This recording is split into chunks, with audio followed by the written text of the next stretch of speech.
Salut, le Monténégro, c'est parti. Avant de vous montrer ce magnifique spot, on va vous faire un petit récapitulatif de la journée. C'est parti. Et oui, déjà la moitié des pays d'atteint. Le Monténégro sera notre 5e contrée explorée.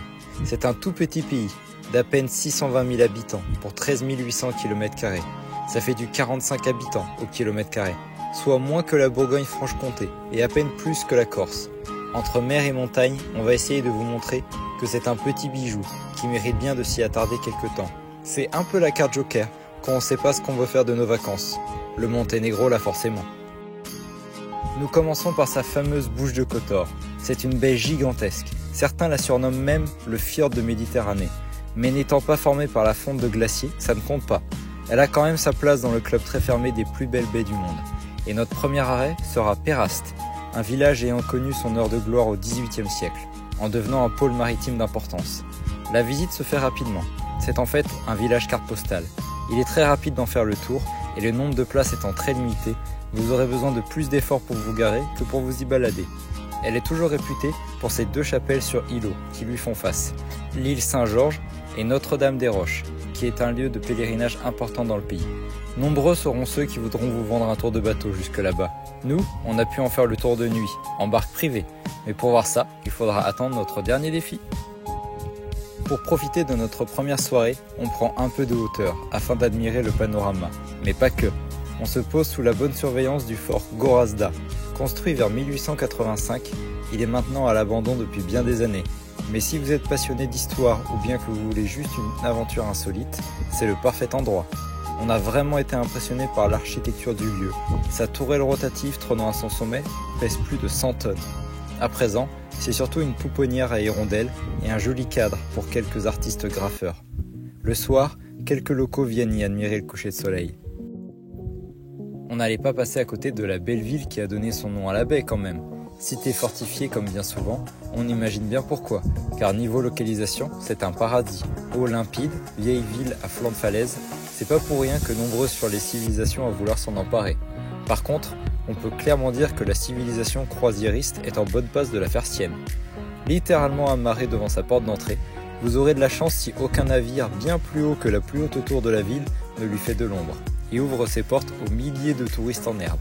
Rajoutez à cela un système routier et de parking assez mal fichu, et c'est la catastrophe. Ce n'est même plus une recommandation, mais une technique de survie, de venir très tôt vous y balader.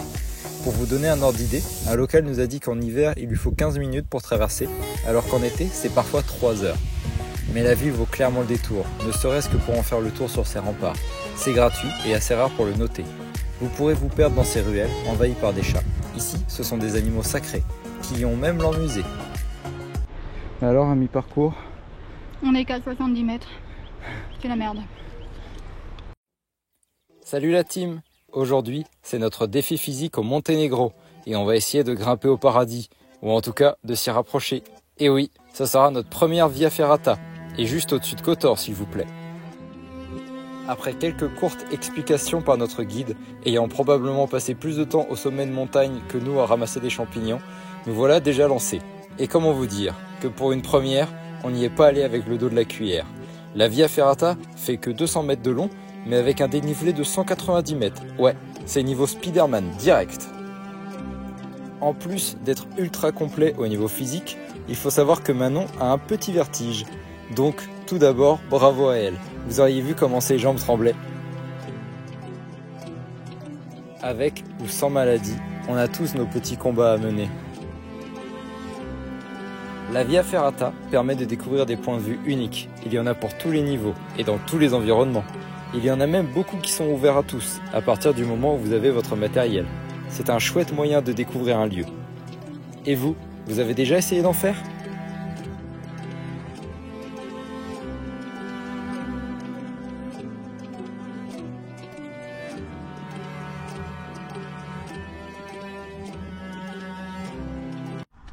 Après l'effort, le réconfort, Manon nous a dégoté une petite pépite. On va vous montrer ça, ça a l'air d'être un restaurant exceptionnel.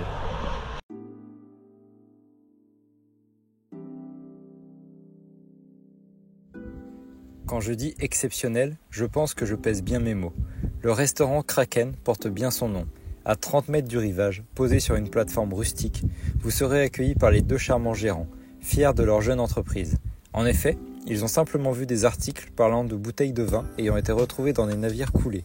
C'est alors qu'ils se sont dit « Eh, pourquoi pas voir ce que ça donne ?» Et quelle ne furent pas leurs surprises quand ils découvrirent que leur jeune vin semblait bien plus vieux après seulement 1 an. Après quelques études, ils se rendirent compte que plongés à une profondeur de 20 mètres, les conditions sont telles qu'une année sous l'eau les fait vieillir et ressortir plus d'arômes. Et voilà comment nous nous sommes retrouvés à déguster de savoureuses moules fraîchement sorties devant nous, avec quelques bruschettas, et surtout une bonne bouteille de blanc. Attention par contre, ils ouvrent la bouteille en entier, pour qu'elle s'aère. Alors si vous ne la finissez pas, tant pis pour vous. Et vu le prix, ça nous aurait fait un peu mal. Alors on a bien pris notre temps et avons savouré chaque lampée. On a même eu la chance d'apercevoir nos premiers dauphins. Que demander de plus? Ah bah si, profitez d'une superbe après-midi au bord de l'eau.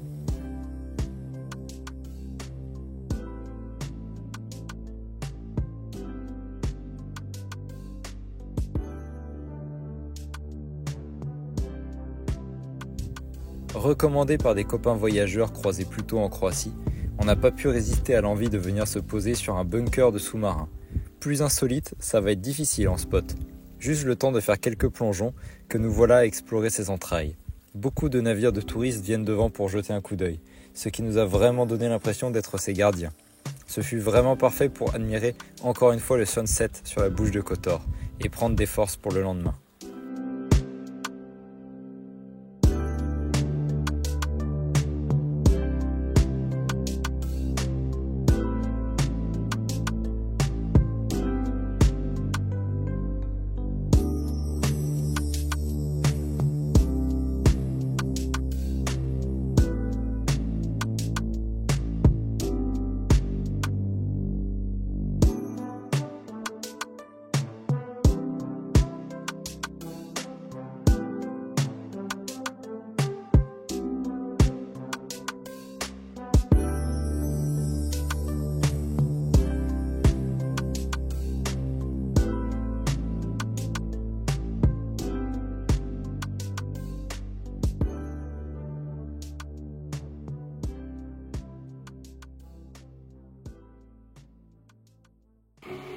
Car oui, ce qu'on ne vous a pas dit, c'est que pour en profiter, faut avoir confiance en son véhicule et connaître ses capacités. On doit carrément utiliser une porte en bois comme passerelle. Faut pas avoir peur de gratter et aimer un peu rebondir sur son fauteuil.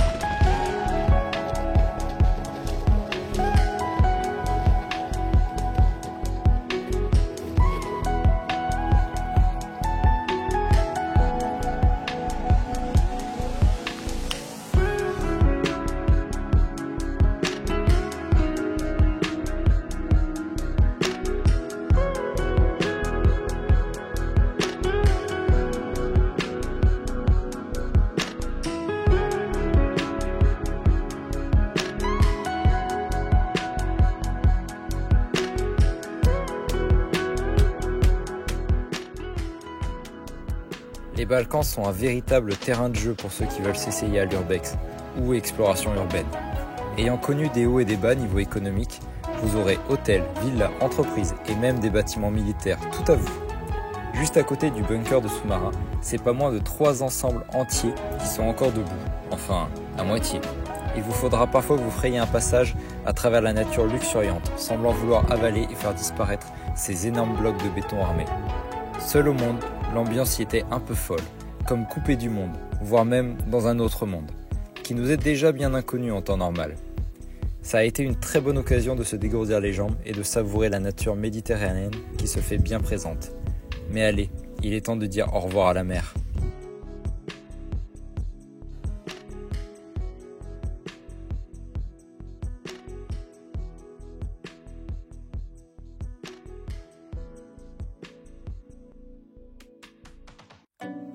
Et bonjour la montagne, direction le parc naturel du Durmitor. Si on nous avait dit un jour qu'on tomberait en pâmoison devant cet endroit, digne des plus grandes scènes du Seigneur des Anneaux, Son paysage montagneux nous a même fait carrément dire que sa beauté valait largement, si ce n'est plus, les Dolomites. Et pour les avoir faits, on sait de quoi on parle. Go voir l'épisode 1 si tu veux comparer. La zone est délimitée par 2 rivières, possède la dernière forêt de pins d'Europe, compte pas moins d'une quarantaine de sommets de plus de 2000 mètres et a même le canyon le plus profond d'Europe, le canyon de Tara. En plus, pour une zone montagneuse, on a franchement trouvé la route super bonne.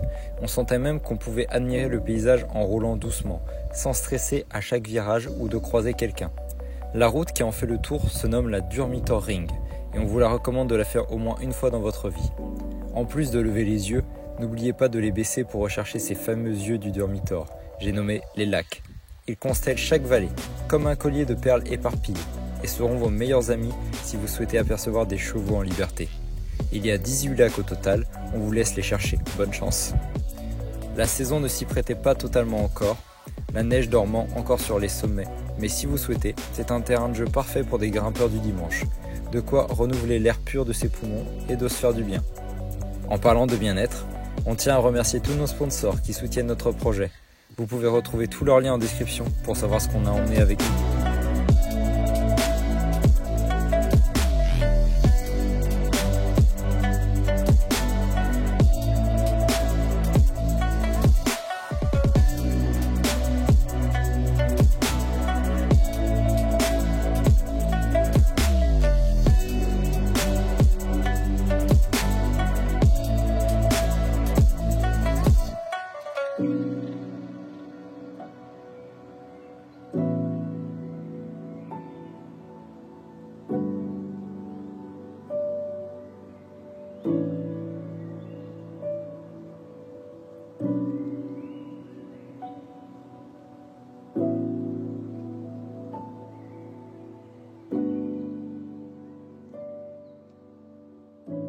Alors, incroyable le Durmitor, non?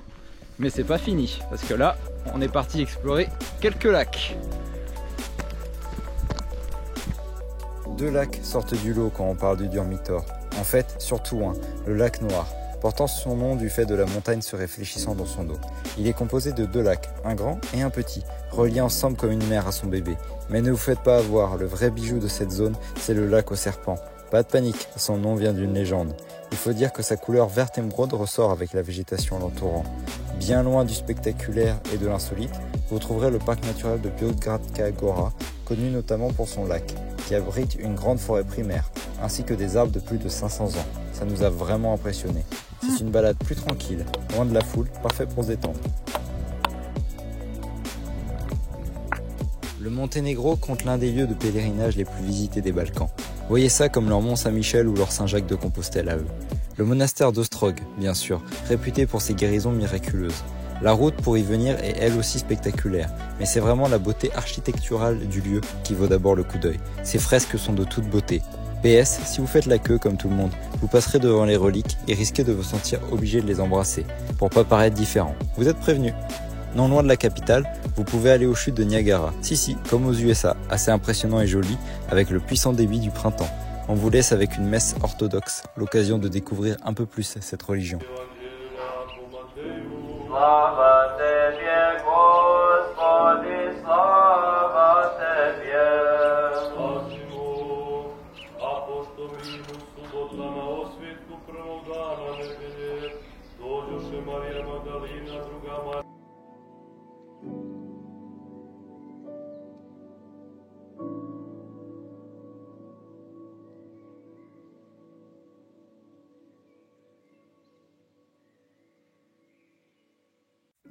Nous prenons ensuite le temps, en descendant les falaises, pour découvrir quelques villages de pêcheurs, perdus au pied de l'eau.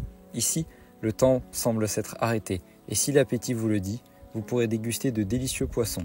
On adore notamment Karouk, avec sa ruine de château, qui permet d'avoir un point de vue incroyable.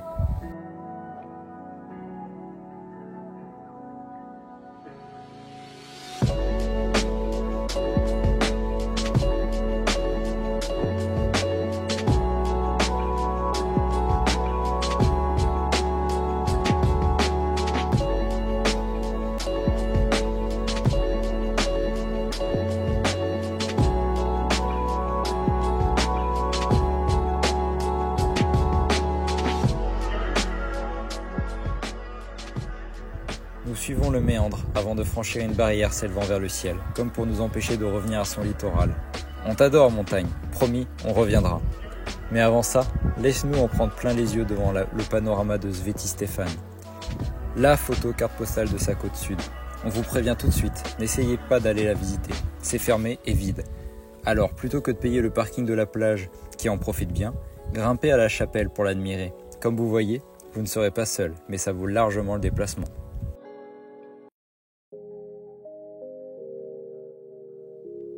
Salut la team! Aujourd'hui, c'est notre défi psycho, au Monténégro. Et ça va vous paraître contradictoire, voire fou, mais on a décidé de se challenger en s'offrant 24 heures de pause. Car oui, dans notre mode de vie actuel, on a beau voyager et être dans la nature, se déconnecter est parfois difficile. Alors ici, pas de demi-mesure, on fonce tout en haut d'une montagne, avec vue sur mer s'il vous plaît, à s'installer dans une jolie cabane en A, et profiter de ce temps pour oublier l'extérieur, bouquiner, faire du yoga et savourer un délicieux bain nordique. En plus, la famille qui gère ce domaine est ici depuis maintes et maintes générations. On a eu le droit à la visite de la ferme et de sa demeure authentique. La déconnexion favorise la santé mentale, améliore la qualité de vie, renforce les relations humaines, accroît la productivité et protège la vie privée. Dans un monde de plus en plus connecté, la déconnexion devient une pratique essentielle pour préserver notre bien-être et notre humanité. Pour les personnes atteintes de la sclérose en plaques, une routine est souvent installée pour mieux appréhender son quotidien. Mais il ne faut pas oublier que casser sa routine, rien que le temps d'un week-end, procure beaucoup de bienfaits. Et toi, c'est quand la dernière fois que tu as osé déconnecter ?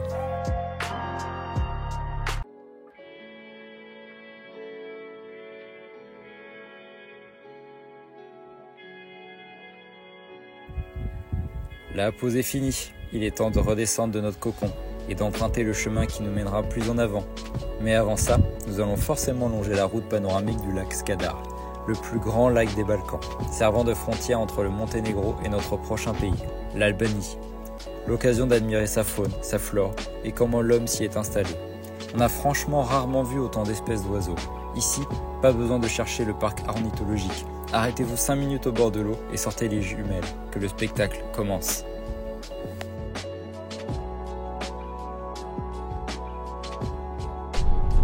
Dernier jour au Monténégro. On se fait une dernière route panoramique autour du lac Skadar avant de partir. Mais il nous reste un dernier défi à faire. Donc c'est parti.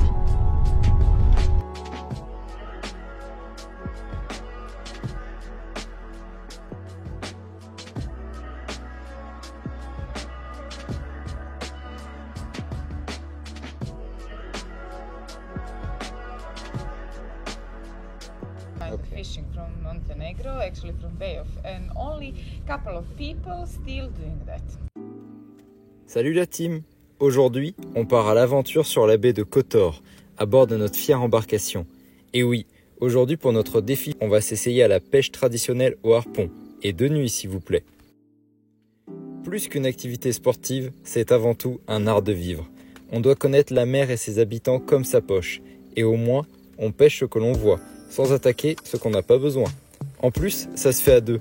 Bah oui, il faut bien un rameur, donc c'est assez écologique, vous en conviendrez. On a eu la chance de faire ça ici.